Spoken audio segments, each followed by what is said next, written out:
पहले वाली वीडियो में हम लोगों ने कैटेगरीज देखी थी डिवेंचर की, क्या क्या कैटेगरीज होती हैं। क्लियर है। डिवेंचर ट्रस्ट डीड क्या होता है इसके बारे में समझा था। Disclosure of debentures in the balance sheet क्या होती है इसके बारे में हम लोगों ने समझा था। क्लियर है। आगे बढ़ते हैं। Debentures when long term borrowings.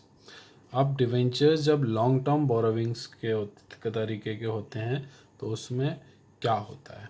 Debentures are certified, that is shown in the balance sheet under the head non current liabilities and sub head long term borrowings when they are due for redemption after 12 months from the reporting date. Clear है।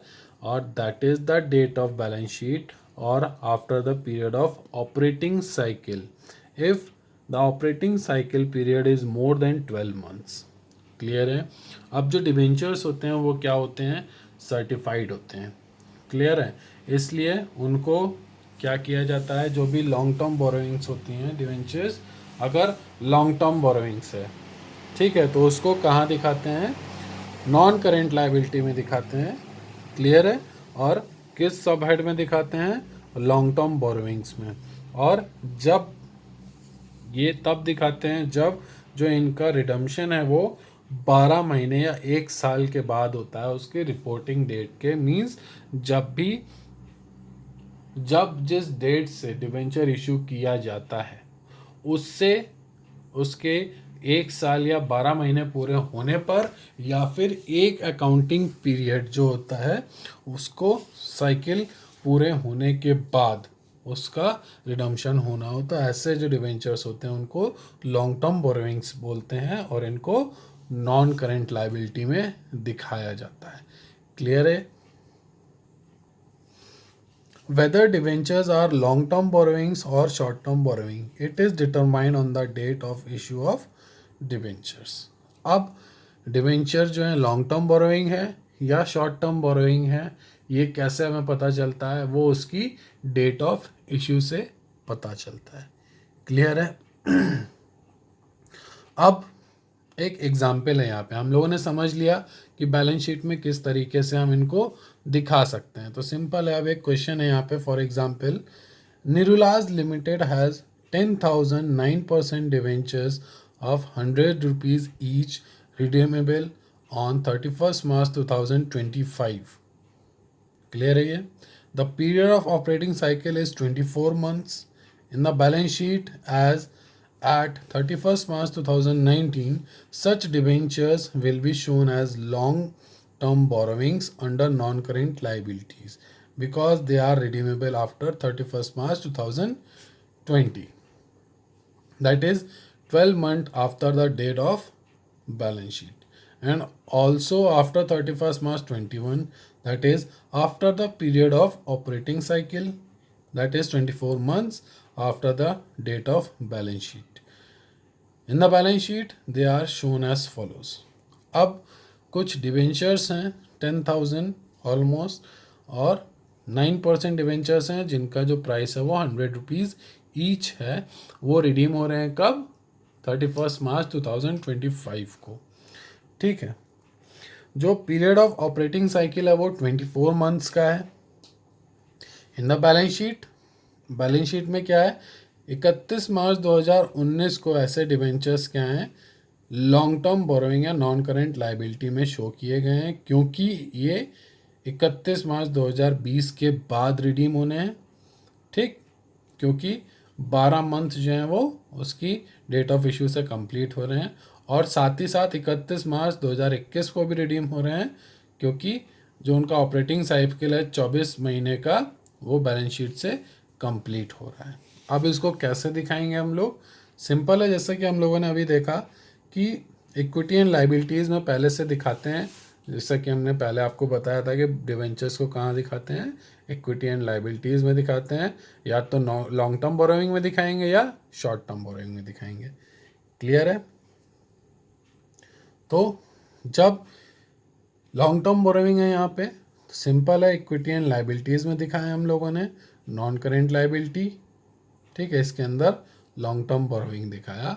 इसमें क्या किया हम लोगों ने, 10,000 multiply by 100 कर दिया, total amount आ गया 1 लाख, सॉरी 10 लाख। क्लियर है? ऐसे ही आगे बढ़ते हैं। अब इसके लिए इम्पोर्टेंट नोट क्या है हमारा, ठीक है, इम्पोर्टेंट नोट क्या है, unless the question requires otherwise debentures are shown as long term borrowing under non current liabilities. अगर क्वेश्चन में रिक्वायर कर, जब तक क्वेश्चन में नहीं बोला जाए तब तक जो डिबेंचर होते हैं कहाँ शो किए जाते हैं, लॉन्ग टर्म बोरोइंग्स के अंदर जो नॉन करेंट लाइबिलिटी है उसमें शो किया जाता है। क्लियर है? अब मान लीजिए क्वेश्चन में इसने बोल दिया कैसे शो करना है, तो उसमें बता दिया कि कैसे शो किया गया। अब मान लिया क्वेश्चन में नहीं दिया गया, या जब तक क्वेश्चन में बोल रहा है तभी तक जो डिबेंचर्स हैं उनको लॉन्ग टर्म बोरोइंग्स के अंडर जो है नॉन करेंट लाइबिलिटी में दिखाया जाता है। क्लियर है ये सबको? आगे बढ़ते हैं। Debentures when short term borrowings, debentures are classified that is shown in balance sheet under the head current liabilities and subhead short term borrowings when they are due for redemption within 12 months from the date of balance sheet or within the period of operating cycle. If the operating cycle period is more than 12 months, whether debentures or short term borrowings or long term borrowings, it is determined on the date of issue of debentures. अब मान लीजिए कुछ debentures ऐसे होते हैं जो classified होते हैं और जिनका जो पेमेंट होता है वो 12 महीने का जो ऑपरेटिंग साइकिल होता है उससे पहले ही अगर हो रहा होता है, तो ऐसे जो डिवेंचर्स होते हैं वो क्या होते हैं, शॉर्ट टर्म बोरोइंग्स जिनको बोला जाता है। ठीक है, ये करंट लाइबिलिटीज़ होते हैं। क्लियर है? और ये जो शॉर्ट टर्म बैलेंस बोरोइंग्स हैं या नहीं हैं, यह हमें क्या पता चलता है, जो भी डेट ऑफ इश्यू होती है उससे पता चलता है। क्लियर है? इसी तरीके से एक एग्जाम्पल है, सेम एग्जाम्पल है जैसे यहाँ देखा था वैसे यहाँ पे। ठीक है, अब इसमें क्या है, for example if 10,000 9% debentures of 100 each are issued on 1 April 2018 redeemable on 31 January 2020। Clear है? अब ये 12 महीने से, the period of operating cycle is 24 में, ऑपरेटिंग साइकिल क्या है 24 मंथ है, लेकिन 12 महीने के पहले रिडीम हो रहा है। ठीक, these debentures will be shown as short-term borrowings under current liabilities in the balance sheet as at 31st March 2019 because they are issued to be redeemed within 12 months from the date of balance sheet. ठीक है, जो कि 31st मार्च 2020 है, लेकिन redeem कब हो रहा है ये 31st जनवरी 2020 को। क्लियर है? And also within 24 months from the date of balance sheet, जो कि 24 मंथ है उसकी डेट के बीच में ही रिडीम किया जा रहा है, इसलिए ये क्या हो गया, शॉर्ट टर्म बोरोइंग हो गया। ठीक है, अब यहाँ पे एक नोट क्या है, whether debentures are long term borrowings और short term borrowings, it is determined on the date of issue of debenture. चाहे वो शॉर्ट टर्म बोरोइंग डिवेंचर्स हो या लॉन्ग टर्म बोरोइंग डिवेंचर्स हो, इसको किस तरीके से हम समझ सकते हैं, केवल और केवल डेट ऑफ इशू से ही समझा जा सकता है। क्लियर है? आगे बढ़ते हैं। इसको अब देखिए कैसे दिखाया, इक्विटी एंड लाइबिलिटीज़ में ही करंट लाइबिलिटीज़ हेड के अंदर शॉर्ट टर्म बोरोविंग्स को दिखाया गया है। क्लियर है? अब आगे बढ़ते हैं। Debentures when current मैच्योरिटीज of long term डेब्ट।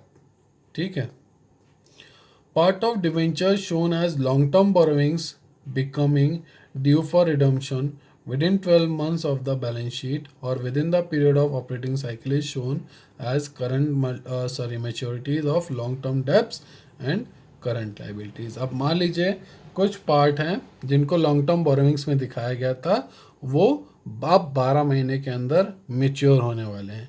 ठीक है, और within the period of operating cycle, और ऑपरेटिंग साइकिल का जो पीरियड है उसमें क्या है, is shown as current liabilities, current maturities की तरह दिखाया गया है, of long term debts under current liabilities. Clear है? For example, debentures outstanding in the books of account of a company are shown under the head non-current liabilities and subhead long-term borrowings in the balance sheet or as 31st March 2019. Clear है? कुछ outstanding debentures थे जिनको क्या है account की books में कैसे दिखाया गया है, किस हेड के अंदर दिखाया गया है, नॉन करेंट लाइबिलिटी में दिखाया गया है and sub head long term borrowing में दिखाया गया है. कब? In the balance sheet as 31 March 2019 को. ठीक. And only a part of it. मान लीजिए इसको कह सकते हैं, अगर मान लीजिए 10,000 का हम लोगों ने लॉन्ग टर्म दिखाया, अब उसमें से मान लीजिए 1,000 जो हैं वो रिडीम होने जा रहे हैं.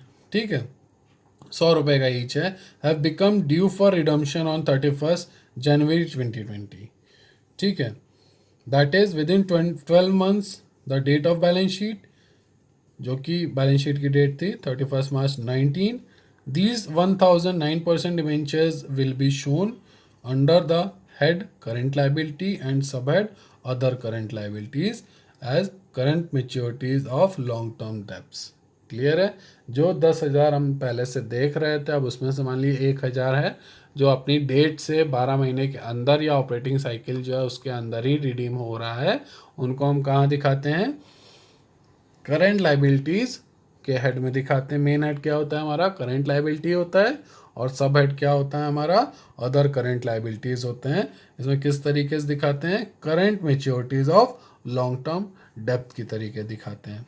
ठीक है, अब इसको कैसे बैलेंस शीट में देखते हैं? जैसे यहाँ पे इक्विटी एंड लाइबिलिटीज़ में करंट लाइबिलिटीज़ और सब हेड क्या हो गया हमारा?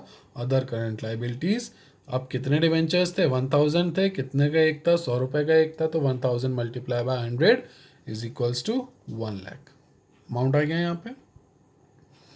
क्लियर है ये सबको? तो आगे बढ़ते हैं हम लोग. Issue of debenture. अब देखते हैं कि डिवेंचर्स को किस तरीके से इश्यू किया जाता है. The company issues prospectus inviting public to subscribe debenture of the company.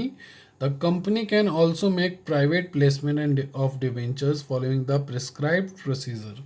तो कंपनी होती है एक प्रोस्पेक्टस इशू करती है जिससे कि पब्लिक को इनवाइट करती है कि वो जो डिवेंचर्स हैं उनको सब्सक्राइब करें, कंपनी के जो डिवेंचर्स हैं उनको सब्सक्राइब करें. क्लियर है? अब कंपनी क्या करती है? कुछ उन प्राइवेट प्लेसमेंट भी कर देती है डिवेंचर्स का. किस तरीके से? जो भी प्रोसीजर कंपनी का होता है उसके अकॉर्डिंग. क्लियर है? The intending subscribers apply for debentures in the company on a prescribed form. तो इस तरीके के जो डिवेंचर्स या सब्सक्राइबर्स होते हैं केवल जो प्रिस्क्राइब्ड फॉर्म्स होते हैं उस पर ही डिवेंचर्स के लिए अप्लाई कर सकते हैं. The application along with application money is deposited with the company. तो जो एप्लीकेशन होती है उसी के साथ साथ जो एप्लीकेशन मनी होती है वो कंपनी में सबमिट हो जाती है.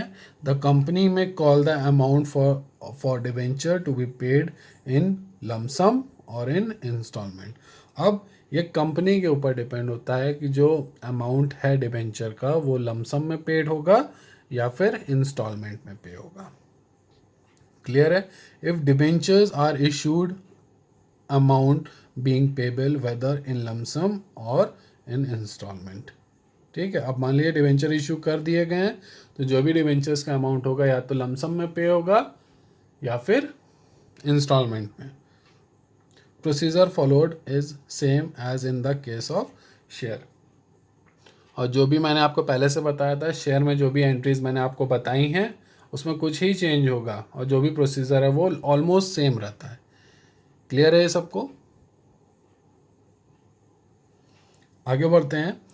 सबसे पहले आप देखते हैं मिनिमम सब्सक्रिप्शन क्या होता है. According to section 39 subsection 1 of the companies act 2013. किसके अकॉर्डिंग? कंपनीज एक्ट 2013 के जो मेन सेक्शन है 39 उसका सबसेक्शन है 1 के अकॉर्डिंग क्या है? A company can not allot securities unless minimum subscription stated in the prospectus is received. Company तब तक अपनी सिक्योरिटीज़ को इश्यू नहीं कर सकती है या अलॉट नहीं कर सकती है जब तक उसके प्रोस्पेक्टस में मिनिमम सब्सक्रिप्शन नहीं दिया गया होगा. Thus, the Act does not specify a minimum subscription but has to be decided by the company. जो प्रोस्पेक्टस होता है या कंपनीज एक्ट होता है ये इसको डिसाइड नहीं करता है। इसको कौन डिसाइड करता है? जो मिनिमम सब्सक्रिप्शन है उसको कौन डिसाइड करता है? ये कंपनी की तरफ से ही डिसाइड किया जाता है। However, SEBI has prescribed that 75% of the issue should be subscribed before a company allot debenture।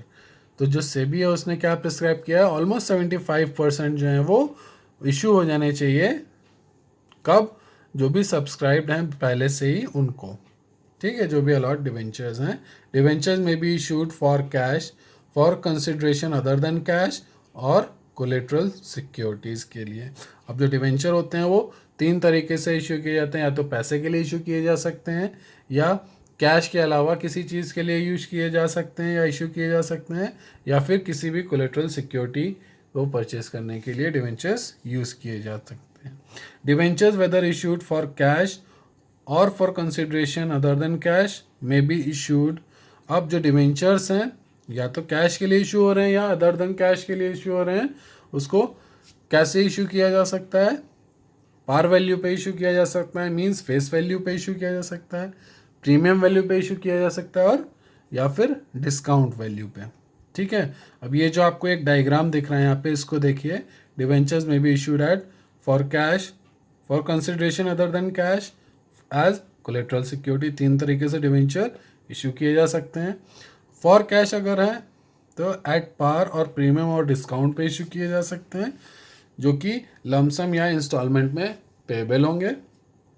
इसी तरीके से अदर देन अगर कैश है तो एट पार, एट प्रीमियम और एट डिस्काउंट डिवेंचर्स इशू किए जा सकते हैं, और इनका पेमेंट भी लमसम या इंस्टॉलमेंट में होगा। ठीक है, तो आज के लिए इतना ही। वीडियो को देखिए, समझिए, लाइक करिए और उस पर कमेंट करिए, जिससे कि हम आपकी अटेंडेंस वेरीफाई कर सकें। क्लियर है ये सबको? और इसके साथ जो वर्कशीट मिले उसको सॉल्व करके सेंड करिए।